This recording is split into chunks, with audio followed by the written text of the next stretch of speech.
Well, for an individual, if you look at it, it probably is difficult for an average person to afford the luxury of having someone play tennis in the family. But I've always believed that, with the government support and the support of the association, I think it's a lot easier. Like, for instance, when a 13 or 14-year-old talented youngster comes up in tennis, he needs money to the tune of about 50 lakhs a year. Now, raising 50 lakhs a year for any individual is not easy. But I look at it from this standpoint, that if you can, get 10 talented people from the youngsters from the country, and the government sponsors 50 lakhs for 10 of them, 5 crores for a country is nothing big. Because if you can, if even one of them over the next 5 or 10 years goes on to play at a Grand Slam, I think the respect that you get for the country by being represented in tournaments like the Grand Slams is something huge.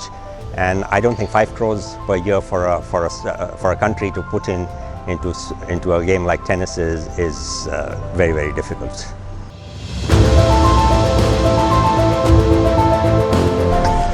Firstly, I think it's not enough to just raise the funds, because if they don't go in the right direction and if they don't go in sponsoring a player who's really talented, it's a waste of money. So the first thing is to identify the real talent of the country, and then most of the money is spent in travel, because the international tournaments, when you're playing at the junior level, you get absolutely zero prize money for that, and you have to fend for yourself. So about, I think, 75 or 80% of that money would go into travel. A portion of that would go into having a physical trainer, a coach, a traveling coach, and things like that. But I think the biggest chunk of that goes into travel. Well, I'm not an expert in that, but as a tennis player, I think one of the things that you need to keep in mind is carbohydrates are very important for a tennis player, because they tend to give you energy over a longer period of time. And you'll find a lot of tennis players having a lot of pasta. You can have meat. Without meat, it's very difficult to recover for the next day, because you're playing almost 5 or 6 days a week and week after week. So I hate to say this, but it's very difficult for a vegetarian to be able to recover regularly, day after day, without the proteins. So carbs are important, but with protein diet.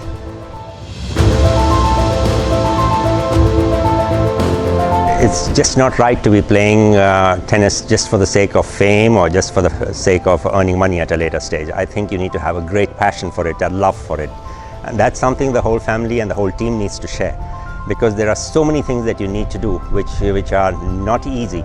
And unless you have that kind of passion, you're never going to get past those barriers that come in your way in the 15 years that take you to start earning money once you've started playing tennis.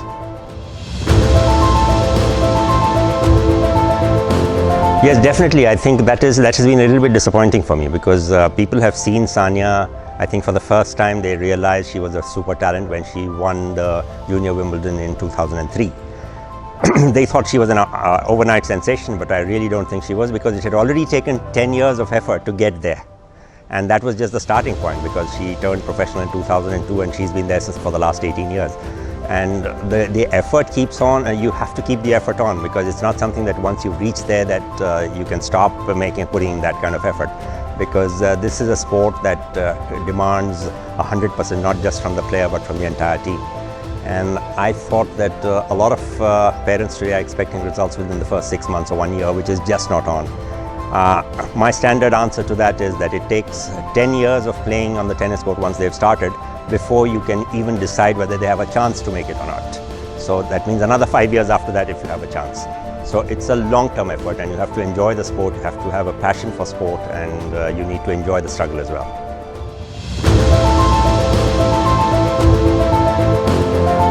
To just play for fun, it really isn't very expensive. You could get membership in a club for about, you could be paying about 5,000 rupees a month and playing every day. But if you need specialized coaching, then it becomes expensive. And then once you start traveling for tournaments, that's the real expense. So if you were to play for fun, it really is a very affordable sport. But for a professional to develop over 10 or 15 years that it takes for a player to really develop into a professional, that requires a lot of funding. And that's where I feel the association and the government can step in.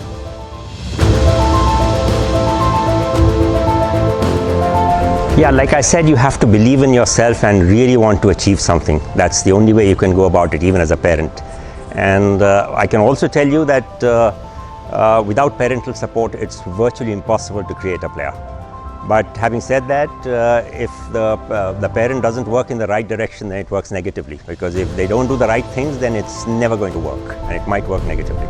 So it's a good idea for the parent first to have the passion, because without the passion and love for the sport, there's no point in taking up something just for the fame for the child. But apart from that, you need to keep learning all the time, and you need to do the right things. Like on tour, once they got on tour, I have had to work as a coach, as a parent, as a trainer, as an advertising manager, as a financial controller, and as a travel agent. So the work never ends. So that's something that you need to keep learning all the time and keep improving all the time. Because without the support, there's no way a player. They might be as talented as they may be, but they would never make it unless the support team works in the right direction.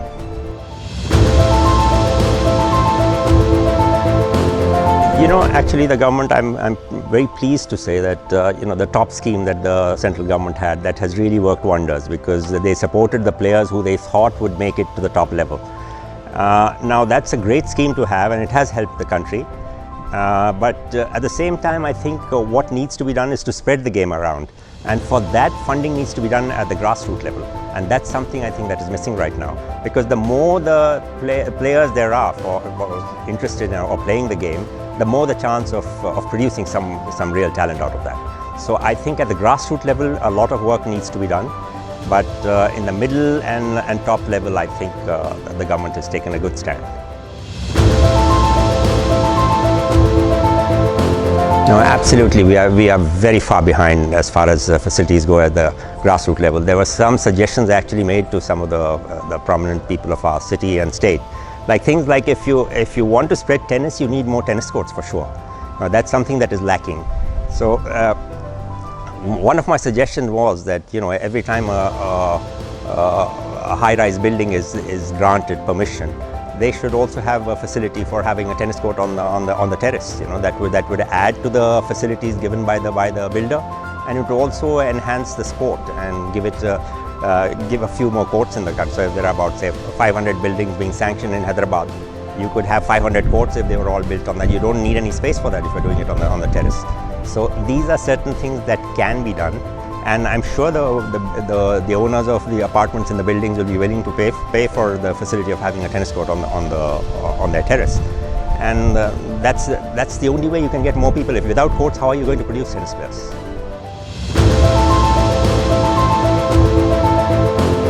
Well, it depends. Like a high quality tennis court like we have at the academy, from start to finish, that would cost about 50 lakhs per court. But if you were doing it for amateurs and for beginners, you don't need to spend that kind of money. Especially since you have a hard surface already on the terrace, it would probably cost about 15 lakhs, 10, 15 lakhs. I think that's one area where we have tried to help out.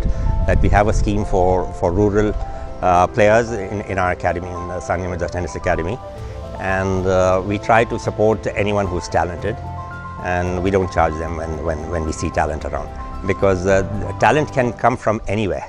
Even in the world, there are very few countries that dominate the sport. The 220 countries play tennis, and the next world champion can come out of any of those 220 countries. It's that widespread in the world.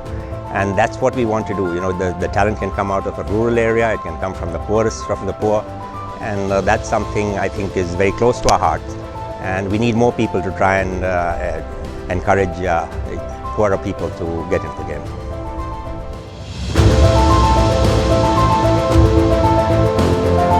That would take a lot of money. It's very difficult to say, exactly. But like I said, at the junior level, when you start playing, say, if you start playing international junior tennis at the age of 13 or 14, it would cost you about 50 lakhs a year at least. So they would need to fund them for at least about 5 or 6 years without expecting any kind of returns. And after that, you might need specialized coaching from from the topmost coaches and trainers of the world, and that could involve a lot more financing. So it's best done when it is the state or the association can help in that, and I think that needs a little bit more work.